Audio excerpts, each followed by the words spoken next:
So, as you all know by now, the murderer of George Floyd, the former cop Derek Chauvin, was found guilty of murder and manslaughter in the death of George Floyd. Thank goodness the jury saw the light. This, honestly, it really was a slam dunk case because we saw the murder of this man that really shouldn't have been killed. We saw this in real time. And honestly, if it wasn't for the 17-year-old girl that was filming Chauvin and his cop buddies killing this man, who knows what would have happened. That's the scariest part of this. And honestly, I'm just so relieved that a small sliver of justice has been served, because when you think about it, the policing system is still intact. The policing system that makes it possible for Chauvin and his cop buddies to just act like thugs and just to terrorize black and brown communities, the communities that they're supposed to serve and protect. That system is still in place. So we cannot lose sight of the mission at hand. We need to overhaul policing systems, policing culture across America, across Canada. The problem with policing culture is that it's toxic, for one, and also the police just like to play defense for each other. They never like to hold each other accountable. Whenever a police officer actually does the right thing and steps in, that police officer gets shunned. They get fired. They lose their pension. We saw this happen with that black woman, Carriel Horn, 15 years ago in Buffalo, that stopped her punk-ass coworker from choking a fellow black man to death. She just a few weeks ago got her pension back and back pay after being fired like over 12 years ago. So this is an important case because it sets a precedent that cops are not always going to get away with acting like thugs. And I want to pull up a really just scary statistic. Ari Melber of MSNBC says, legally today marks an extremely rare occurrence in America, a police officer convicted of murder on the job. Even in 2021, many do not realize how rare it is. From 2005 to 2015, across thousands of police killings, the number of police officers convicted of murder for shooting a person was 0. You heard that right, 0. That just shows how the system is just intended to keep the police in a place of power where they're not held to the same standard as everyone else. And that's a problem. If you have that much power and you have the license to kill, I believe you should be held to a higher standard than a regular civilian. And the fact is, US police are almost never convicted of murder on the job. See, just look at that graphic. While I'm very happy that George Floyd's family got a small victory, we still need to pass legislation, sweeping legislation across the country that's going to prevent these kinds of occurrences, these kinds of acts of brutality from happening in the future. Because unfortunately, there are thousands of Chauvins around the country. And because of the lack of oversight, the lack of accountability that police have, these racists are just allowed to act with impunity. So we need to have legislation like, for one, banning a chokehold, but also civilian oversight panels. And another thing is that oftentimes when a police officer gets punished, their punishment is getting reassigned to another department or getting a promotion. So there also should be like a national police complaints registry as well too. Also, like the police unions, they have a lot of authority. They buy politicians all the time. So I would like to see legislation that, bans police unions from donating to political campaigns as well too, because that plays a part into why politicians are often very silent on overhauling police systems. And I also want to bring up something that Speaker of the House Nancy Pelosi made after the verdict was announced. So Nancy Pelosi basically said that, "Thank you, George Floyd, for sacrificing your life for justice, for being there to call out your mom. How heartbreaking was that? Call out for your mom. I can't breathe." Pelosi said at a press conference with the Congressional Black Caucus.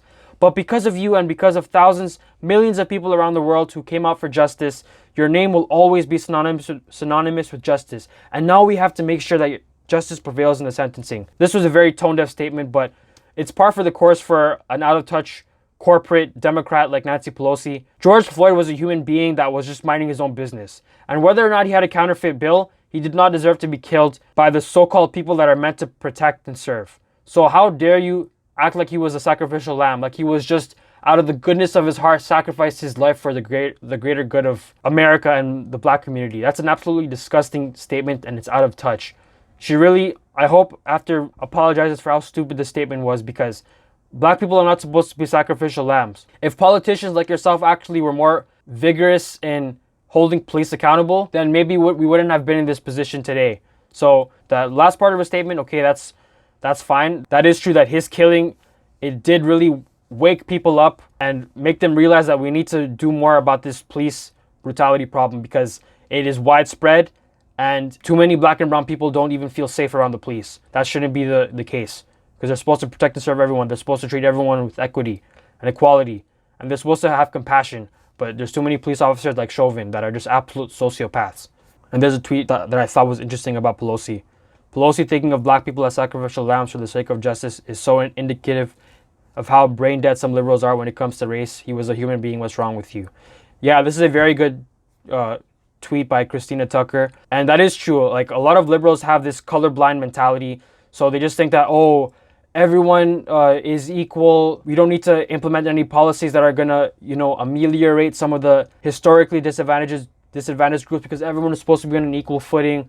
Oh, I don't see color and race. Those are all brain dead talking points. You saying that you don't see race is not helping out black people. It's not helping out indigenous people. You need to see race because colonizers, white supremacy, made that an important concept. So you have to recognize race so that you can address the social injustices, the systemic discrimination that has, subjugated these groups of people. So that's why it's very dangerous to have this mindset that people like Nancy Pelosi have. But that's how some liberals think. Now onto some conservative reactions by failed comedian Steven Crowder, right-wing reactionary. He says, and he's responding to Martin Luther King Jr. III, who said, "Today justice is served for the Floyd family, but we still live in a nation clothed in injustice. True justice for black Americans can only come through a complete revolution of values. We need an overhaul of systems deeply rooted in racism." And then Steven Crowder said, "Of course there is going to be a pivot. Expect more police to quit in the coming weeks." And to that I say good. If these police officers are quitting in light of the verdict, then they're outing themselves as racists, and we need less of these pieces of shit in uniform. So by all means, please quit if you're angry with the verdict.